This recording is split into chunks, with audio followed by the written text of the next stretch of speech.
Hampir semua sekolah di Indonesia itu mewajibkan kita untuk belajar bahasa Inggris dari SD sampai SMA. Dan itu juga yang gue alami. Bahkan dari kecil gue itu udah dimasukin ke tempat les bahasa Inggris banyak banget sama orang tua gue. Tapi hasilnya, waktu gue lulus SMA pun gue nggak bisa bahasa Inggris. Padahal nilai bahasa Inggris gue di ujian nasional itu 89,6.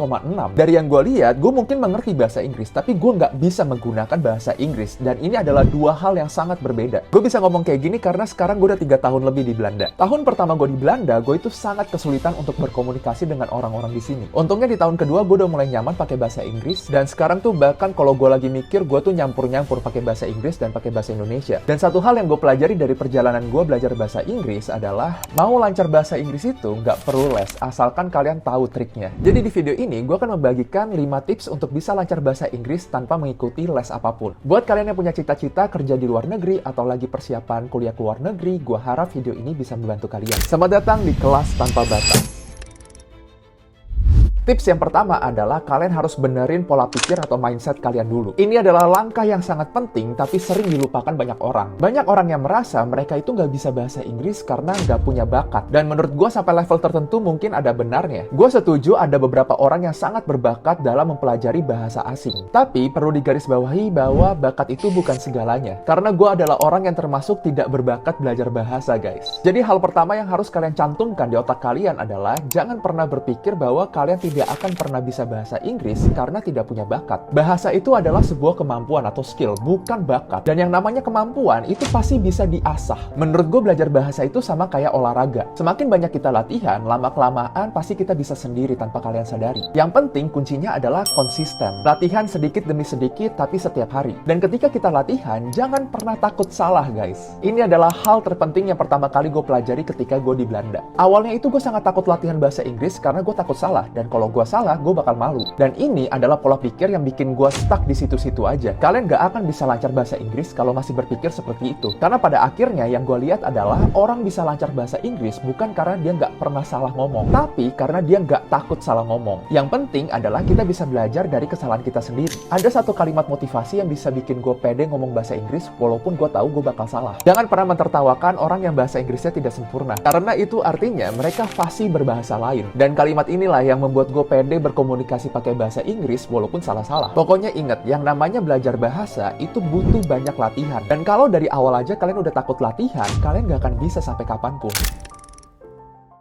Tips yang kedua, cari lingkungan belajar yang mendukung. Lingkungan yang gue maksud di sini ada 2 jenis. Yang pertama adalah lingkungan internal yang bisa kalian atur sendiri, dan yang kedua adalah lingkungan eksternal, yaitu teman-teman kalian. Kita coba bahas dari lingkungan eksternal dulu. Kalian udah tahu lah ya, kalau kebanyakan orang Indonesia itu punya penyakit yang namanya crab mentality. Kepiting, kalau ngelihat temannya lagi manjat, dia bakal narik temennya untuk jatuh lagi. Yang mereka pikirkan adalah, kalau gua nggak bisa, kalian juga nggak boleh bisa. Orang yang memiliki mental kayak gini, kalau ngelihat ada orang yang latihan bahasa Inggris, mereka pasti ngatain kayak sok bahasa Inggris.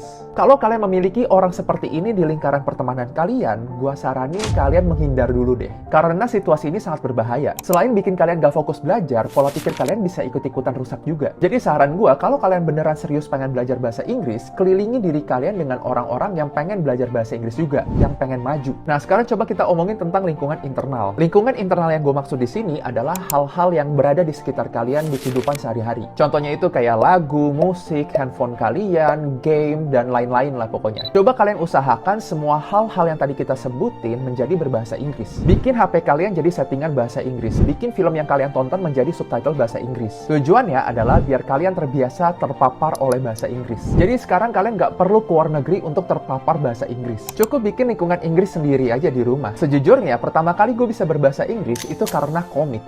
Kalau kalian suka baca komik juga, kalian pasti tahu kalau yang terjemahan yang bahasa Inggris itu keluarnya biasa lebih cepat daripada yang terjemahan bahasa Indonesia. Dan kebetulan karena gue orang yang gak sabaran, jadi dari dulu tuh gue udah terbiasa baca komik yang bahasa Inggris. Awalnya tuh memang terasa aneh, tapi seiring dengan berjalannya waktu, lama-kelamaan otak gue mulai terbiasa. Sampai terkadang kalau gue lagi gak sengaja ngubah bahasanya menjadi bahasa Indonesia, gue kadang gak sadar. Jadi yang gue rasakan adalah semakin sering kita terpapar oleh bahasa Inggris, lama-kelamaan otak kita akan berpikir dan memproses bahasa Inggris secara natural. Dan pada akhirnya otak kita akan berpikir bahwa bahasa Inggris itu bukan bahasa asing lagi. Dan kalau otak kita udah nyaman dengan bahasa Inggris, gue yakin banget belajar kita bakal jauh lebih cepat. Jadi intinya bikin diri kalian terpapar bahasa Inggris setiap hari. Di bagian ini gue akan sharing ke kalian gimana cara gue mempelajari kata-kata baru secara cepat. Gue menggunakan yang namanya prinsip Pareto. Jadi prinsip ini menjelaskan bahwa 80% hasil itu berasal dari 20% usaha. Artinya 80% dari percakapan sehari-hari itu hanya berasal dari 20% kosakata yang paling sering dipakai. Nah jadi ketika kita belajar bahasa Inggris, kita nggak perlu langsung ngafalin 10.000 kata. Cukup kuasai 1.000 sampai 2.000 kata yang paling sering digunakan dulu. Nah misalnya kayak gini, gue lagi baca buku bahasa Inggris ini. Misalkan di halaman 10, gue menemukan satu kata yang gue nggak ngerti. Di momen itu, gue tidak akan mengeluarkan usaha lebih untuk mencari tahu apa artinya. Tapi misalkan di halaman 20, keluar kata-kata yang sama dan gue masih nggak ngerti. Nah, kalau kosakata ini keluar beberapa kali dalam satu buku, berarti gue tahu kosakata ini sebenarnya penting. Dan di momen itu, gue akan garis bawahi kata-katanya dan gue akan cari tahu artinya. Gue melakukan hal ini terus-menerus selama bertahun-tahun sampai pada akhirnya sekarang gue mungkin udah 99% mengerti semua isi buku ini. Jadi kalau kalian pengen bisa cepet bahasa Inggris, kalian fokusnya kepada hal-hal yang penting dulu, yang berdampak besar. Hindari belajar kosakata yang sulit dan fokusnya kepada 20% kosakata yang paling sering dipakai dulu. Dan percaya sama gue, pada akhirnya kosakata yang sulit ini bakal ngikut juga kok. Tips yang keempat adalah mulai berpikir dalam bahasa Inggris. Ini adalah salah satu game changer di hidup gue. Pertama kali gue datang ke Belanda, gue itu masih berpikir dalam bahasa Indonesia. Jadi setiap kali gue pengen balas omongan orang, gue itu akan translate dulu dari Indonesia ke Inggris baru gue omongin. Dan gue berani katakan bahwa ini adalah cara yang sangat tidak efektif. Kalau kalian pengen cepat lancar berbahasa Inggris, cobalah berpikir langsung dalam bahasa Inggris. Jangan diterjemahin satu persatu. Contohnya gini, daripada kita berpikir aku lapar terus diterjemahin ke I'm hungry, mendingan langsung berpikir I'm hungry. Dan kalau gue sendiri, cara melatihnya itu kayak gue lagi ngomong sendiri tapi pakai bahasa Inggris. Tapi kalau kalian levelnya masih pemula banget dan belum bisa seperti itu, gue saranin kalian pakai cara journaling dulu. Jadi journaling itu ibaratnya kayak kita bikin diary tiap hari. Cukup tulis 3-5 kalimat pakai bahasa Inggris. Dan topiknya nggak usah ribet-ribet, cukup bikin kayak diary aja. Kalian cerita aja hari ini ngapain aja gitu. Tujuannya itu simple, yaitu untuk membiasakan otak kita berpikir dalam bahasa Inggris aja. Sebelumnya gue udah pernah mengatakan bahwa belajar bahasa Inggris itu mirip dengan belajar olahraga baru. Kalau kita cuma tahu teori doang tapi nggak pernah praktek, itu sama aja bohong. Kalian mau baca 1000 buku tentang berenang tapi kalian nggak pernah praktek di kolam renang, gue yakin banget kalian akan tenggelam. Jadi sebisa mungkin keluarkanlah semua ilmu bahasa Inggris yang kalian punya dalam bentuk tulisan ataupun lisan. Bahasa Inggris itu bisa karena terbiasa, bukan bisa karena berbakat. Kalau kata dosen-dosen ITB, terbentur.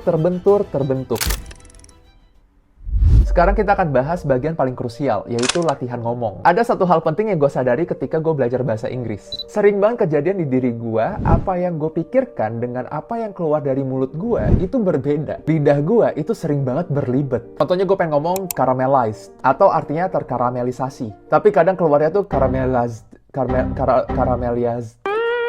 Nah, itu adalah penyakit jarang latihan ngomong. Dan gue yakin beberapa dari kalian pasti pernah merasakannya juga. Otak sama mulut itu nggak sinkron. Dan hal kayak gini, teman-teman, itu terjadi karena otot mulut kita itu belum terbiasa. Makanya sampai sekarang, gue pun masih suka latihan ngomong. Dan biasanya, gue itu melatih pengucapan gue dengan cara ngomong sendiri atau ngikutin orang lain. Setiap gue lagi nonton film atau series, dan gue menemukan suatu kata-kata yang keren kayak gitu, gue biasanya akan coba ngomong sendiri seakan-akan gue itu aktornya. Gue akan coba pause dulu si filmnya atau seriesnya, dan gue akan coba ngomong berkali-kali sampai pengucapannya itu mirip. Dan gue berani janjikan ke kalian semua, semakin banyak kalian latihan, akan semakin bagus koordinasi otak dan mulut kalian. Tapi menurut gue lebih bagus lagi kalau kalian cari teman atau komunitas yang pengen belajar bahasa Inggris juga. Jadi kalian bisa latihan ngomong bareng gitu. Dan yang penting, ketika kalian latihan ngomong, jangan pernah takut salah. Tujuan kita belajar bahasa Inggris adalah untuk berkomunikasi, bukan untuk ujian yang mengincar nilai 100, guys. Ketika kita latihan ngomong, jangan berfokus pada grammarnya dulu. Usahakan lawan bicara kita ngerti dulu kita pengen ngomong apa. Nanti grammar itu akan membaik seiring berjalannya waktu kok.